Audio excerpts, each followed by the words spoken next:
In less than 2 weeks, the Trump administration is changing Social Security. You're no longer going to be able to access your benefits through phone verification. Instead, you're going to have to go online in some cases, or actually walk into a physical location in an SSA office. Why? To fight fraud. How will this impact you? Let's get into it. Here's the deal. Social Security is a lifeline for over 72 million Americans. This includes retirees, people on benefits, and kids. People wonder, how does it impact kids? Well, kids get survivor benefits when one of their parents pass away. Kids can also get disability payments depending on the situation. So right now, if you call the number, you can answer some personal questions and you can get access. You can sign up for payments. So these questions could be, what was your pet as a child? You input the name or you say the name, and then that gives you access to start making some modifications to your benefits. Well, after March 31st, you're not going to be able to do that anymore. Why? It's because $100 million a year gets lost to direct deposit fraud. Think scammers rerouting checks. Sounds pretty bad, right? Half of this money, $50 million, is directly linked to phone fraud. That's a fraud rate of 0.00625% of the 1.6 trillion Social Security sends out annually. That represents roughly a rounding error. But we're fighting fraud. Every dollar counts. So a lot of Americans can get behind the fraud, waste, and abuse aspect of it. So we're going to be saving money. We're probably going to be saving $50 million with this initiative. The problem is it completely shuts down one of the three ways that people can get their benefits. So you have the phone, you have online, you have in person. Now, who is impacted the most? Well, probably people that live in the rural area, people that don't have internet, probably, I'm guessing 70 plus, 75 years old plus. Maybe some of the older boomers, they don't have the internet for whatever reason, but it definitely impacts kids because you cannot set up an online account for a kid on Social Security Administration website.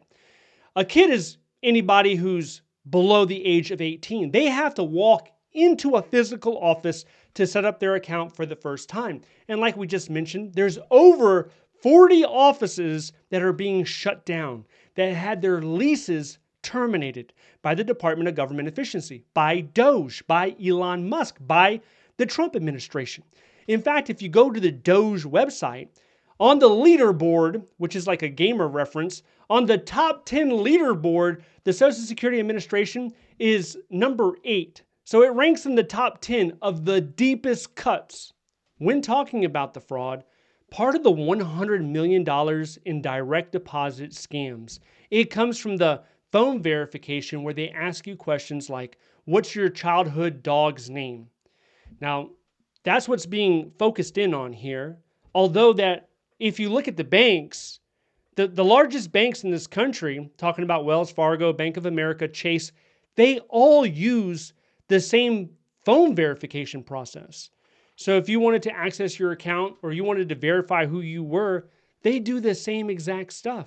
It happens every day. People call the Social Security Administration and they're saying, my check's gone.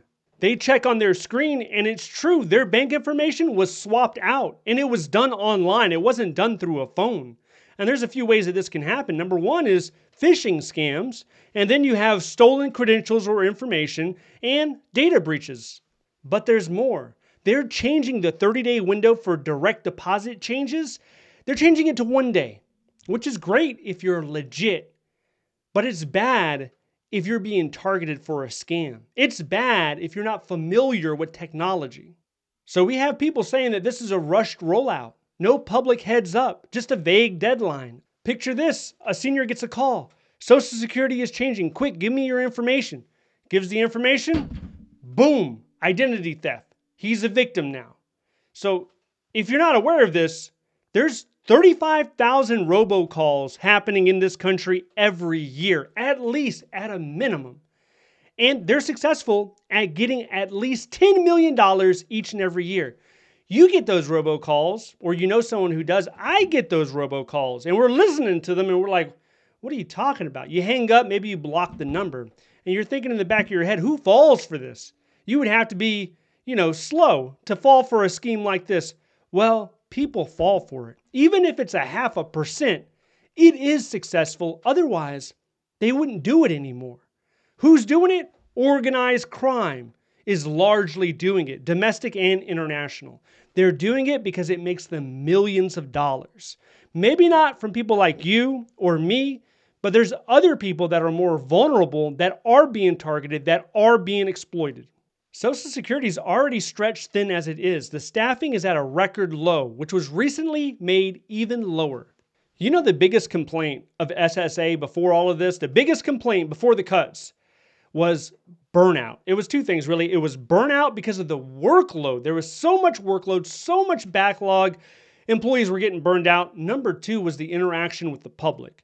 Because anytime something went wrong with someone's benefits or the communication fell through, the federal employee was seen as the enemy. So you had very angry individuals yelling at you, and you had burnout. This is before subtracting 7,000 people from an agency that's already understaffed, and cutting dozens and dozens of offices, mainly in the South. You know who the South voted for largely? The South voted for President Trump. Now they're having those offices closed up, so that impacts people in rural areas.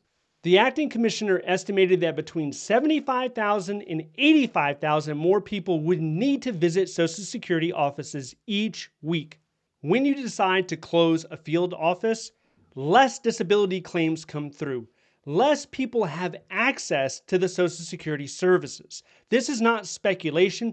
This is backed in research, and it happens for several reasons. Number one, higher rates of denial. This is because offices help applicants complete forms and clarify eligibility requirements. Then there's an increased burden on remote services. They do not provide the same level of support as an in-person visit. Then there's lower claims processing efficiency. Closing offices increase struggles with backlogs in processing disability claims. And psychological impact of inaccessibility. When offices close, it creates uncertainty and anxiety for people who are struggling financially and physically. Take Ohio Representative Greg Landsman. He's hearing from constituents non-stop. People are scared and pissed, he says. Or imagine a rural retiree. No car, no internet, and now their local office is closed down. So they try to get an appointment with the next office, which is about 60 miles away.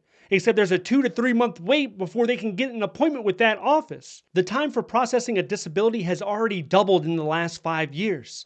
He is now competing with 70 million other Americans to try to get the service he paid into. This is blowing up. AARP's 38 million members are freaking out. Over 800,000 people contacted Congress last week after leaks hit. 62 House representatives in Congress sent a letter to the SSA. Keep phone services. Social Security usually takes months and even years to do any change. And now, all of a sudden, they're moving at breakneck speed. Not really getting any feedback, just making a decision and running with it.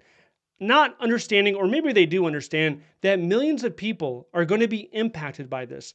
Millions of people that rely on their phone to contact the SSA that are now going to offices and they're seeing the sign that they're closed because that office no longer exists. They're being impacted by that. And it's not all about benefits. Some people need their Social Security card for their new job, or other people need it for their taxes. And there's other reasons that people might want to use their services. And despite the huge claims of Social Security fraud, last year, the IG in Social Security stated that less than 1% of payments from 2015 to 2022 were improper. And the real elephant in the room is Social Security as a program. It's going to collapse by 2034. I mean, it'll still be paying limited benefits, but at that time, they're only going to be able to cover 78% of benefits. This means there will be a 22% decrease in everyone's benefits unless Congress acts. And the reason for this is you have more people getting older. You have a decline in the birth rate. So it's not adding up. This isn't the only story that's impacting millions. We're in the middle of a trade war, whether you realize it or not, with Canada, Mexico, and China. Those are the top 3 countries that we export products to. This will impact millions of jobs. So if you're interested in that, I want you to check this video out next. Stay updated by signing up to the free newsletter down below. Thank you so much for watching. I'll see you in the next one.